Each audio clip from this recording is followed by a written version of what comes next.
Algorithm is a heavy word, right? We can break it down. So algorithm, the definition of algorithm is set of steps. So a simple algorithm, I'll give you an example. Like if I ask you what is the mean value of, let's say, 2, 7, 10, 15.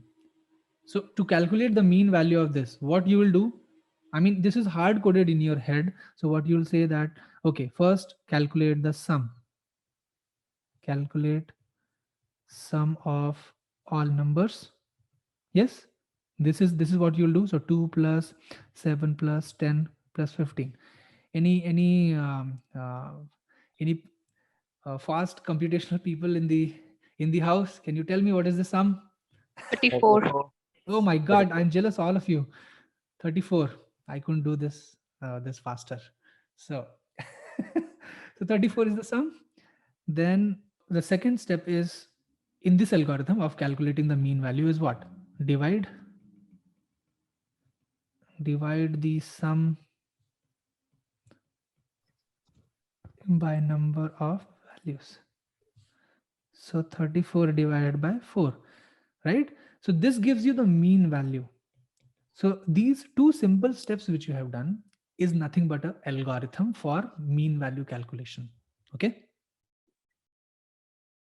Similarly, when I say linear regression, so it will do one step, then second step, then third step, then fourth step, and then it will produce certain results. So that is linear regression algorithm. Okay, so an algorithm is nothing but a set of steps. So when we say linear regression or decision trees or random forest, the set of steps might be little more, but in the end, all these set of steps are what? If else statements, one after the other. So if something is true, then do this. No, okay, do that. Then once again, if something is true, then do this or do that. So on and so forth. The logic is made, and we will go through the logic for all these algorithms during our courses.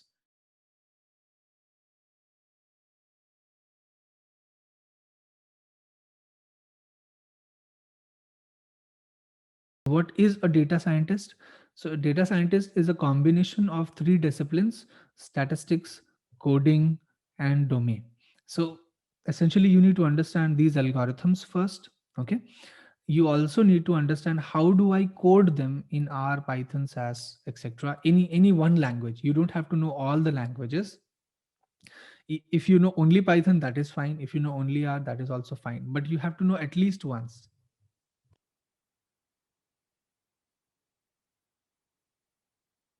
Then the domain knowledge is kind of desirable. I mean, if you're working in a company, let's say, who is manufacturing, um, mm, let's say uh, let's say you are working for a company who manufactures a medicine.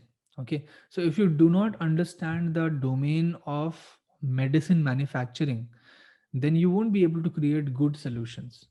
Okay, if you are working for a company who is into insurance, so if you do not understand the basics of insurance, like if somebody submits a claim, what are the important factors to look for, like what is the claim amount, what was the insurance years, how many years he was insured, was he started the insurance just last month and started to claim this month, so is this a fraudulent claim, so what are the factors which will trigger this suspicion, etc., etc. So you check a lot of things, correct? So if you do not know the basics, you may choose certain features or certain columns from the data which are meaningless. So understanding the domain of any given industry will help you to create good solutions. Okay, and so for that only the domain knowledge is desirable.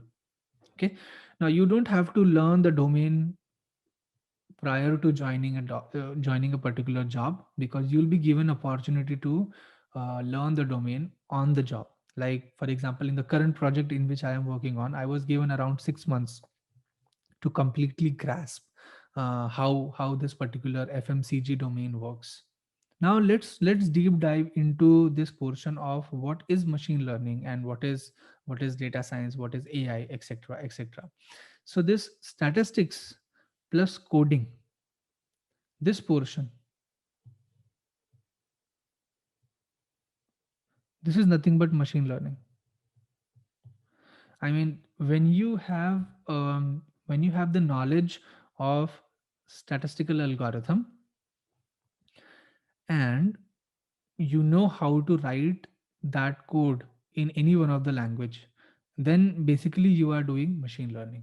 Okay, so essentially machine learning is the application of statistical algorithms on any coding platform. Does that make sense?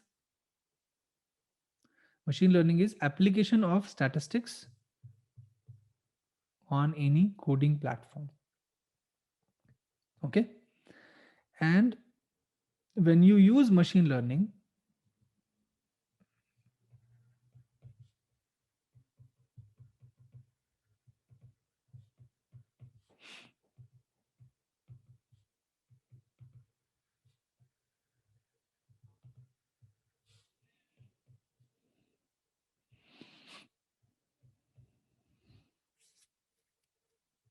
or you can say,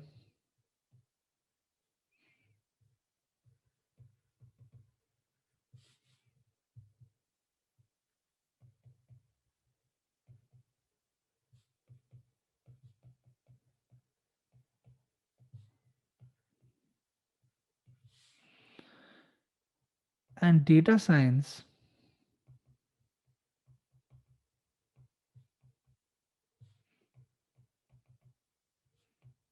using machine learning,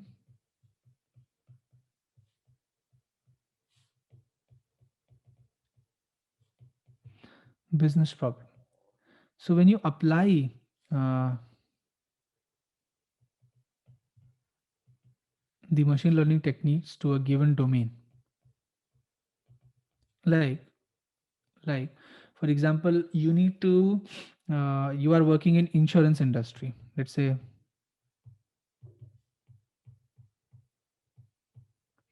So insurance industry consistently faces a issue. The issue is people try to put fraudulent claims. Like for example, they have an insurance policy of uh, let's say car. Okay, insurance policy for a car, and they did reckless driving, they did a drunk driving, and they put their car into some harm, and then they will come and try to claim the insurance. Okay, so for negligent driving, for drunk driving, the insurance claim will not be true. I mean, they will basically reject your claim. Okay, if you were doing, if you did that accident deliberately, uh, with carelessness, and it was your fault essentially to put yourself there, then the insurance companies will basically try to say that okay, this will not be a true claim. Or let's say you try to create a claim which is fraudulent claim. I mean, uh, you try to claim something which is not legit. So insurance companies every day face a situation where they will have thousands and thousands of claims. So a claim was submitted, claim 1, another claim was submitted, claim 2, another claim was submitted, claim 3, etc., etc. So thousands and thousands of claims are submitted if you think about the overall country level um, insurance customers. And then there are there are a team of insurance adjusters who will tag that okay, whether this is a fraud or not, or this is a good claim. So claim 1, it's a fraud, yes. Claim 2, it's a fraud, no. Claim 3, it's a fraud, no. So on and so forth, they will tag this by manually going through all the features of the claim, like what is the amount, how many months the claimant was enrolled, then what was the last claim made, etc., etc. There are so many features, or there are so many inputs that they check before deciding whether it is a fraud or not. Okay, now this is a painful process. I mean, it involves a lot of human effort. So can machine learning help this process? So this is where machine learning comes into picture. What machine learning says, okay, give me all this historical data which you have tagged already. Okay, for all the claims, let's say there were 10,000 claims so far in the last 2 years which you have tagged, and you have said that this particular claim one is a fraud or not, second one is a fraud or not, third one is a fraud or not. So you have tagged this. So the machine learning algorithm will learn this. Which machine learning algorithm? So algorithm like decision tree, so this will be given to decision tree or logistic regression algorithm. Okay, it will learn it. We will understand going further how it will learn it.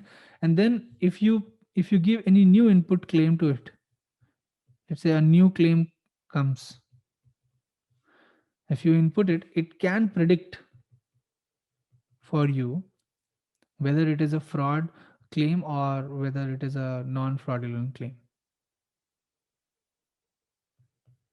Okay, it is just like a human, like a new trainee at the insurance company will go through all the previous cases, right, to understand when to say yes and when to say no. That is what training is.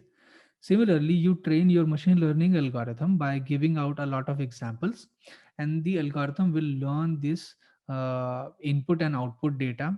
And essentially, for any new input which you will provide, it will now try to predict uh, the case. So, if you have a predictive model which can give you the prediction and an early heads up that okay, it looks like fraud, so then you can employ a human to look at, you know, further and make a final decision. And you have screened a lot of cases which are no, because mostly it will be no. Okay, sometimes only the model will say, hey, this looks like fraud. So in those cases you will put some humans, and then they will do further investigation, and a final yes or no can be decided. So this reduces the workload of the team, because you get an indication from the model. Earlier every claim was a suspicious claim, and every time you have to go through each and every bit, but this model uh, can help you reduce that process. In this situation, what algorithm to use? Classification algorithm. Another situation would be where you have to predict the numbers, so there you will try to use regression algorithms. Then sometimes you will have uh, your time series, like only one column is present, like the sales numbers, then you will try to use time series, univariate models, etc., etc. So we will see these scenarios and we'll classify them properly.